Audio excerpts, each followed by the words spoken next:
Hi, I'm Ken Okel. Welcome to this virtual presentation of 5 ways to grow your business.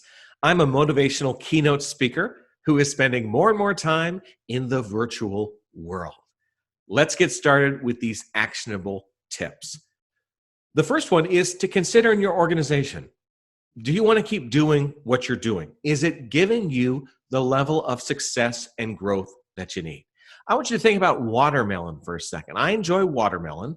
When it comes in season, I'll eat some. You get a big watermelon. Second day, oh, I still like it. Third day, well, it's still pretty good. But over a little bit of time, I'm like, maybe I should have something other than watermelon. The same can apply for ideas or strategies in your organization. Some of them are good. They may not be good forever. So it's always important to think about, is there something else that we should be doing? Is this strategy just not working as well as it once did? Everything has a sunset date. Make sure you're evaluating your processes, your approaches to things to make sure they're still working effectively. Don't just do things because it's become comfortable or convenient. That can lead to a lot of problems. In a business, you always want to have a focus on sales. You want to have this on short and long-term goals. You want to be thinking about, okay, in the next 30 days, what can we do to boost sales? Next 6 months, next few quarters, what are actions we could do? Don't just rely on a big holiday season to generate most of your revenue. Really try to think about what are you doing to sell right now and how could you sell more? This is very important for you to do, and you don't have to do all the heavy lifting. I encourage you to bring in your team and make sure they're in an active role in trying to strategize from their perspective in terms of things that could be done to increase your sales. Focus your time on those activities. In terms of being a leader, you probably have a lot of things going on, and I am guessing that you probably have some tasks that you always wish you could spend more time on, or things that you never even start because you're just busy. Very often you fall into a distraction trap that I like to call acting like a firefighter. Basically, this sees you having to drop whatever you're doing, like a firefighter has to do, to put out a little fire in the office, some sort of little problem or question. It doesn't have to be something that's important to the other person who's asking you about it. They think it should be your number one priority. It may not be the case. So, big picture, let's think about this. Why are people coming to you all the time with all these little emergencies or perceived emergencies that they think you should be dropping everything for? Is it because they don't know what to do? Okay. If that's the case, then it's a training issue. The good news is training is more accessible in our world than ever before. So you can get someone trained up so they feel comfortable responding to these little issues. The other thing, though, and this is an important one, do people feel like they have to come to you with all these problems and challenges because they simply don't believe you will allow them to make a decision on your own? Aha. Okay. I understand that you may have a certain way you want to have things done. You want things done that way. It's very important to you. But if you are holding on to every task in your organization with a death grip, you're going to be spending a lot of time on things that may not be that important. So I believe it's more important. Make sure people understand the expectations of the job, what you need them to do. Make sure you have given them the training that they need to make it happen, or if there's certain tools that they need to have. Then hold them accountable and evaluate their performance and make adjustments if needed. The more menial tasks we can take off your plate, allowing you to focus on your big picture goals, the better. Sometimes, though, you will sabotage yourself. This is something I call acting like a queen bee or acting like a worker bee. I don't know a lot about bees, but I know this.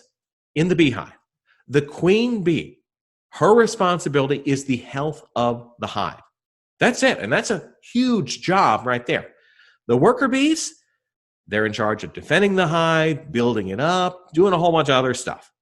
Like I said, don't know a whole lot about bees, but I know that. The queen bee should never act like a worker bee. And as a leader, do you find yourself falling into that trap where you should be the queen bee, but instead you're acting like the worker bee? An example of this. Sometimes there may be little tasks that have to happen around the office, and you want to pitch in, you want to help out, you want to do your part. Great.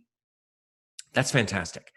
However, is it taking time away from more important things that you need to be doing? And are you using those little menial tasks as kind of an excuse not to do something that might be uncomfortable? Let's say your office gets a big delivery of office supplies. And you think, oh, I want to help out. I want to pitch in. So I'm going to spend the next 30 minutes unpacking the supplies, putting them up on the shelf, making sure everything's great. I want to help out. Okay. I like the fact that you want to help out, but are you the best person to be doing that task? Do you have some sort of competitive advantage that says you are the one who should be unpacking the supplies? I'm guessing no. There are probably other people in your organization who are more than capable of doing that task. If this is the case, then you're not going to take on that task. You're going to focus on your most important things. You're not going to act like a worker bee. Retention, extremely important in any organization. You want to keep the band together. You want to keep those good employees in positions where they are contributing at a high level to your organization, because you know retention is important. Replacing people comes at a cost. Sometimes replacing an employee ends up costing you, it can be up to 2 times that employee's salary. Plus, there's kind of what I call the chaos factor. When someone good leaves, you may not have someone good to replace them right away. You may have to continue to do a search. The search may be delayed by reference checks or drug tests. In the meantime, other people are scrambling to fill that void. And then when the person does come on board, it takes them a little while to get up to speed, understandably. I think one great thing you can do to improve your retention is to do something called a stay interview. This is a one-on-one meeting you have with your employees. It's not an annual review. Don't confuse the two. This is a chance for you to have a conversation with an employee where you're talking about, okay, what are the things you like about your job? What are the things you don't like about your job so much? If your job could evolve, what would that look like? How would you be able to contribute more or differently to the organization? And this is a good question to ask as well. How could we make that possible? Because maybe someone's like, well, if I had this training, I could be so much better. If we had this equipment, everything would be better. Make sure you have these conversations.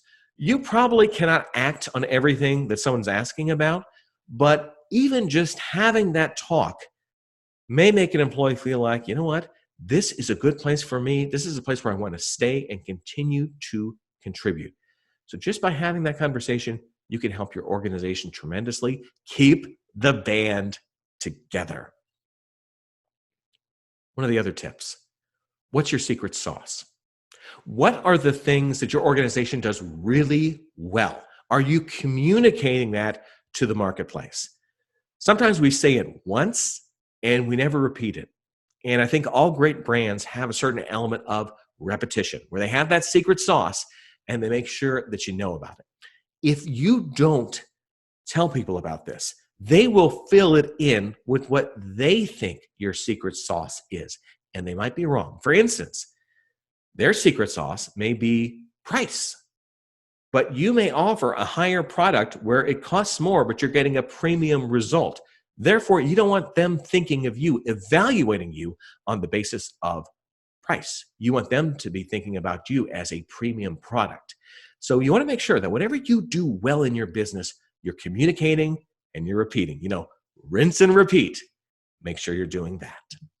I hope these 5 suggestions give you some things to think about as you're trying to grow your business. There's a lot of challenges out there. Think strategically about your future. If you want to learn more about me, go to my website. It is kenokel.com. Want to email me? Got some questions or perhaps a topic you'd like me to address in a future virtual session? Go to tvguy@kenokel.com. Finally, feel free to connect with me on LinkedIn. I put out a lot of content through there. I want to make sure that you don't miss a podcast, an article, or a video clip. Hope these suggestions will help empower you and your business. I'm Ken Okel. Take care.